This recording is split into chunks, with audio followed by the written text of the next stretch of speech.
Namaste students.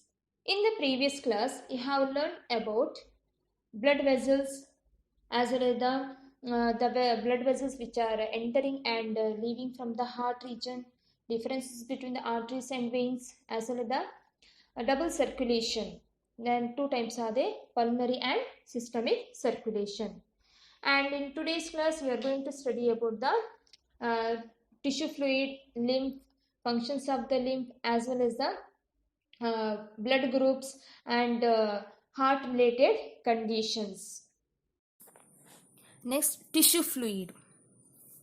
As the blood flows in the capillaries of the tissues, the plasma and the leukocytes leak out through their walls. This fluid bathes the cells and is called tissue fluid. Here, when the blood flows in the capillaries, the some amount of plasma and WBCs, they will come out from the capillaries, that is through the diapedesis movement, and when they come out, they will fill the gap between the cells. This fluid, the plasma and WBC, they will fill which are the gaps are there between the cells. So now that fluid is called tissue fluid, or it is called as intercellular or extracellular fluid. What is the main function of this fluid? So this fluid helps the cells absorb oxygen and other required substances. It supplies the oxygen and other substances to the cells, and at the same time they will take the carbon dioxide and other waste products from the cell. This tissue fluid, they receive the carbon dioxide and other waste product. Next, lymph.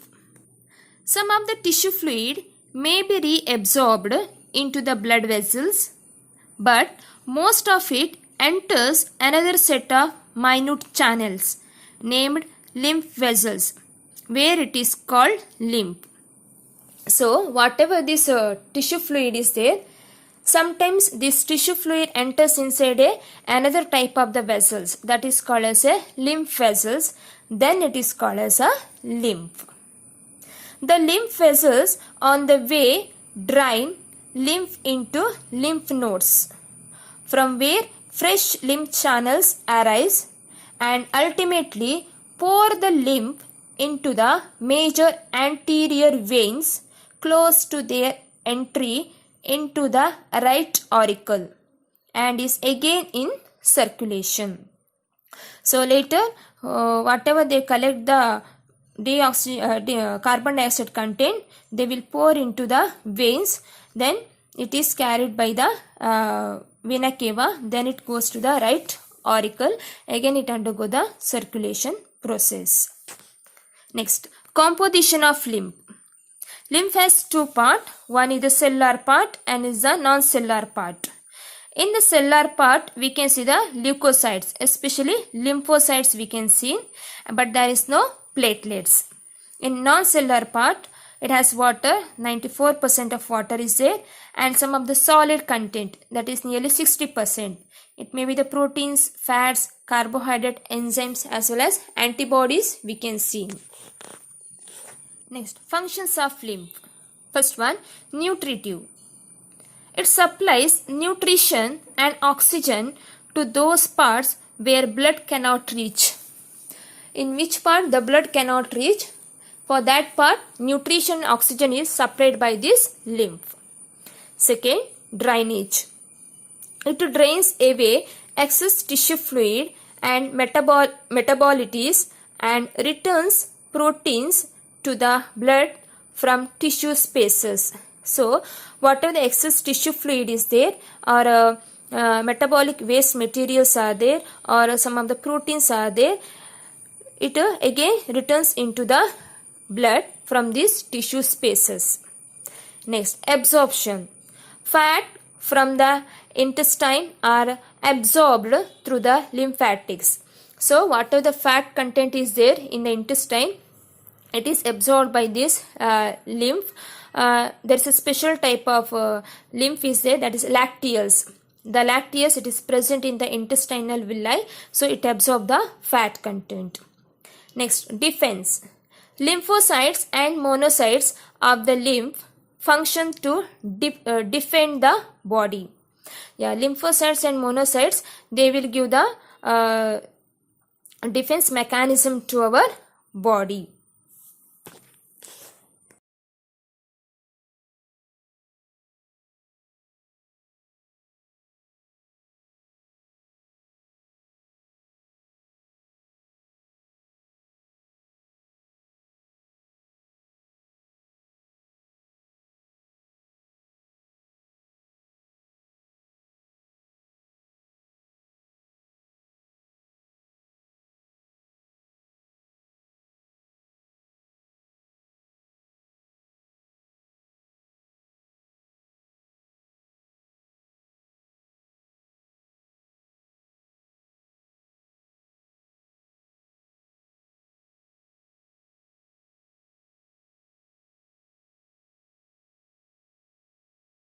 Next, blood transfusion.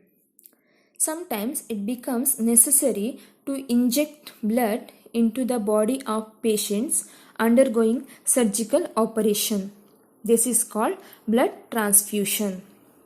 The blood taken from a healthy person is called donor, is introduced through one of the patient veins, but for doing so, it is necessary that the kind or the type of blood to be transferred should match or to be compatible with the type of blood of the receiving person. Here, a person who is giving the blood, that person is called as donor. Person who is receiving the blood, that person is called recipient. The blood transfusion is necessary while doing the surgery. So in that condition, while giving the blood from one person to another person, we have to first check blood groups, whether is it matching the recipient or not. Here, donor blood and recipient blood should be match each other. So that's why before blood transfusion, we have to check the blood groups, whether is it matching or not. The concept of blood grouping was discovered by Karl Landsteiner. RBCs of human beings have specific proteins on their surface. These proteins are called antigens. The plasma of the blood has its complementary antibodies. Here on the surface of RBCs we can see the antigen, and in the plasma we can see the antibodies. There are two types of antigens we can see, antigen A and antigen B. Next, ABO system. According to the ABO system, the human blood is classified into four types: A, B, AB and O. Here we can see in the chart, we can see the donor as well as the recipient. Blood group of donor and blood group of recipient. Here, those who are having the blood group A act as a donor. They can give the blood to the blood group A as well as blood group AB. A person having blood group A, he can give the blood to those who are having the blood group A and those who are having the blood group AB. Next, a person having blood group B, he can give the blood to those who are having the blood group B and those who are having the blood group AB, not for A and not for O. And those who are having the blood group AB, they can give the blood to the only those who are having the blood group AB, not for other groups. And those who are having the blood group O, they can give the blood to all the types of blood groups. It may be A, B, AB and O. So this is the blood group of donor and recipient. Here you can see AB blood group act as a universal recipient. O blood group act as a universal donor. Means AB blood group, those who are having AB blood group, they can receive the blood from any blood groups. And O is called as universal donor, means they can give the blood for any group, but they have to receive the blood from O only, but they can give the blood to any groups. Because here the reaction between the antigen and antibodies are takes place. But in the blood group AB, there is no antibodies, so there is no reaction between the antigen and antibodies. As well as in the blood group O, there is no antigen, so they can give blood for any types of the blood groups. That's why AB is called as a universal recipient. O blood group is called as a universal donor. Heart related conditions. First one, palpitations. Sometimes one may experience the heart beating too hard or too fast, or sometimes even skipping a beat. So that is called as a palpitation. Sometimes the heart beating, it increases or it becomes too fast, as sometimes the skipping of the heartbeat takes place. So that condition is called palpitations. This can be frightening but not serious or harmful, and often this condition goes away on its own. Most of the time it is caused by stress and anxiety. Sometimes certain types of food may also cause palpitations. In rare cases, palpitations may be an indication of a more serious heart condition, especially if it is accompanied by shortness of breath, dizziness, or chest pain. Next, hypertension. This is a condition that occurs in a person when blood flows through the blood vessels with a force greater than normal. This is also called high blood pressure. So normally the blood, when it flows in the blood vessels, especially in the artery region, it creates a pressure on the wall of the artery. Sometimes this pressure is more than the normal condition. So that is called as a high blood pressure. Hypertension can strain the heart, damage blood vessels, and increase the risk of a heart attack or stroke. Next, heart attack. A heart attack is a sudden interruption of blood supply to the heart. It usually occurs due to a blood clot that prevents the flow of oxygen-rich blood to the cardiac muscle. This heart attack, so usually we can see the oxygenated blood, it supplies to the heart muscles also. Sometimes the blockage takes place. So especially in the coronary artery, the blockage takes place. So that leads to heart attack. So when the blockage takes place, the sufficient amount of oxygenated blood will not supply to the cardiac muscle. Then it causes the heart attack. As a result, a part of the cardiac muscle dies and causes a permanent damage to the heart. However, the heart still functions and sends blood around the body. Some common symptoms of heart attack include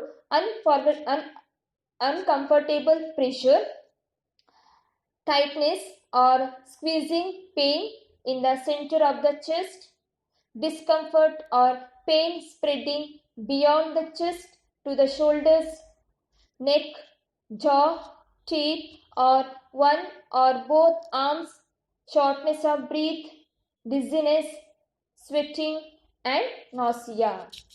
Next, cardiac arrest.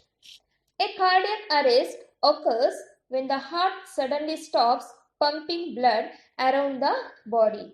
So when the heart suddenly stops the pumping of the blood around its body, then it causes a cardiac arrest.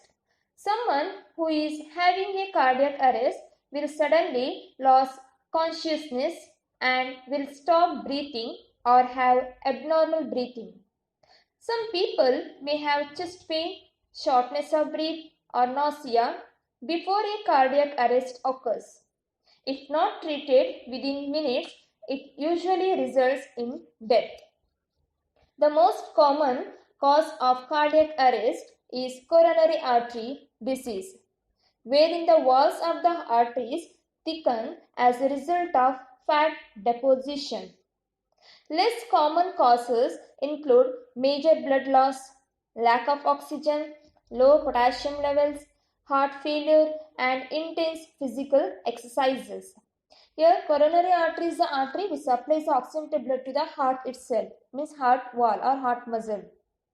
Sometimes the deposition of the fat takes place in the coronary artery. At that time, it blocks the supply of the blood to the heart muscle itself. So it causes the cardiac. At that time, the blood cannot pump properly to the heart wall itself. So that is a cardiac arrest. If proper first aid is provided to the patient and he or she gets the right treatment quickly, chances of recovery from a cardiac arrest are quite high. First aid for heart attack or cardiac arrest. First one, calling an ambulance or doctor immediately. In the case of heart attack or cardiac arrest, first you have to call ambulance or doctor immediately. Second, helping the person to sit or lie down in a comfortable position so as to reduce the pressure on the heart.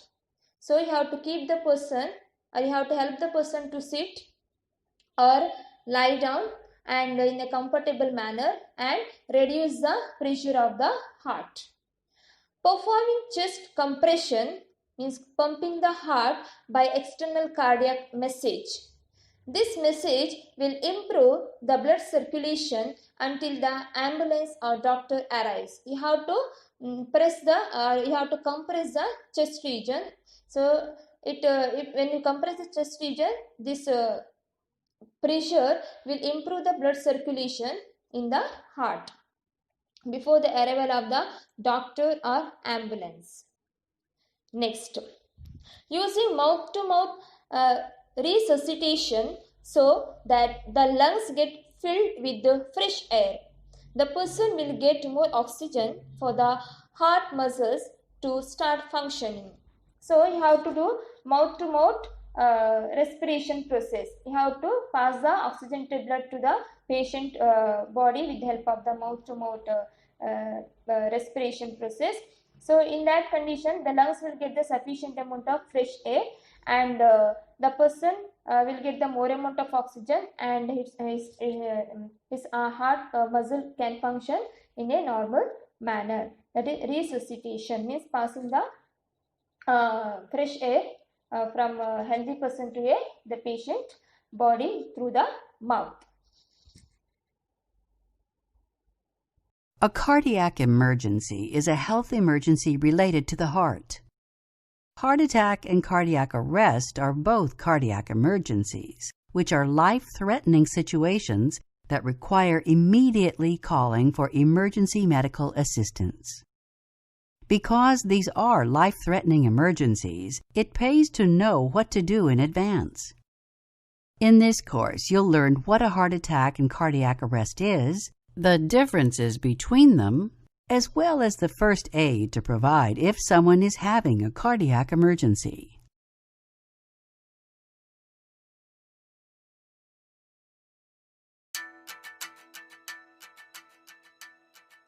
What's the difference between a heart attack and a cardiac arrest? Heart attack. Usually, a blood vessel to the heart has become blocked by a clot. Thanks to BHF research, we know heart attacks are caused by clots in arteries. This is because the heart muscle is starved of blood and oxygen. This causes pain, or a feeling of pressure, or burning in the chest.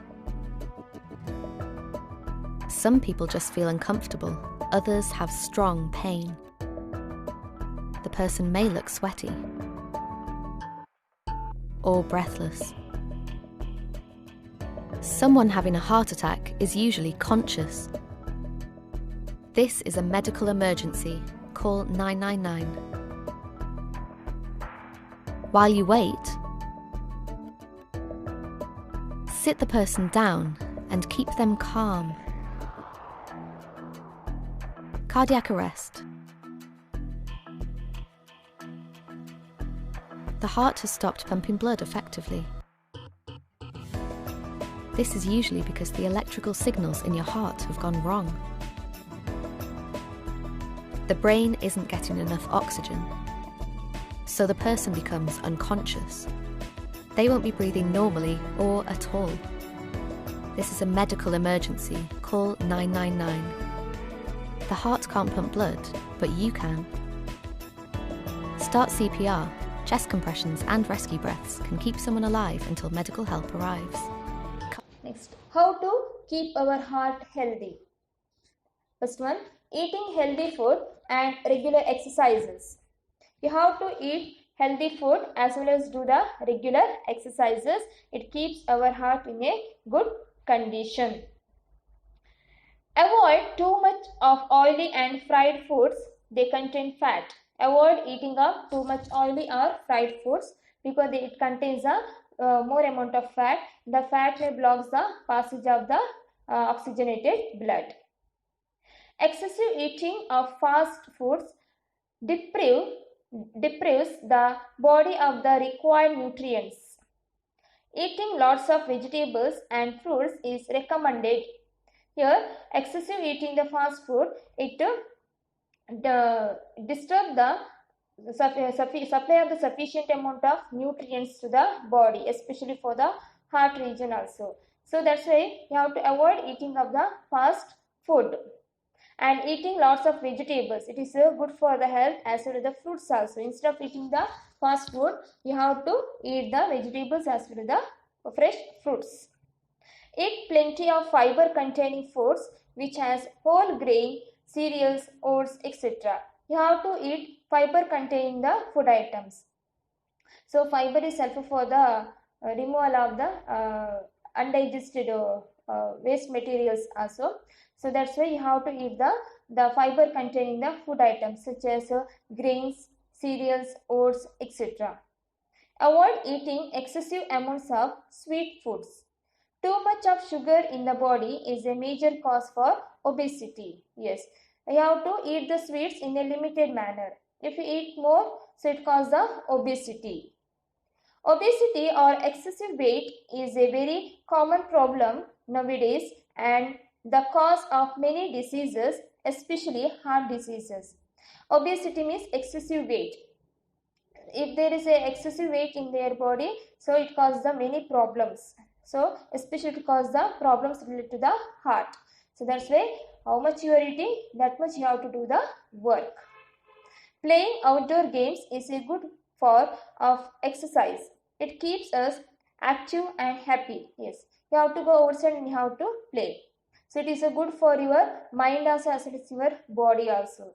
So but nowadays many students are sitting inside and playing along with the mobile. What are the games are there in the mobile or what are the games are there in the computer, video game are there. So with the help of non-living things they are playing. Instead of that you have to go outside and play with the living things. And keeps us active and happy also. Regular walking, jogging, cycling, etc. help to keep our body fit and healthy. Yes, you have to do the regular walking, jogging, cycling. This is good for our health. Even though you are helping your mother in work also, it is also good for our body also, as well as we are learning some of the work, how to do some of the work in home also. So this is good for your health. So in today's class, you have learnt about the blood groups, so as well as the lymph, tissue fluid and heart related conditions, as well as how to keep our heart in a healthy manner.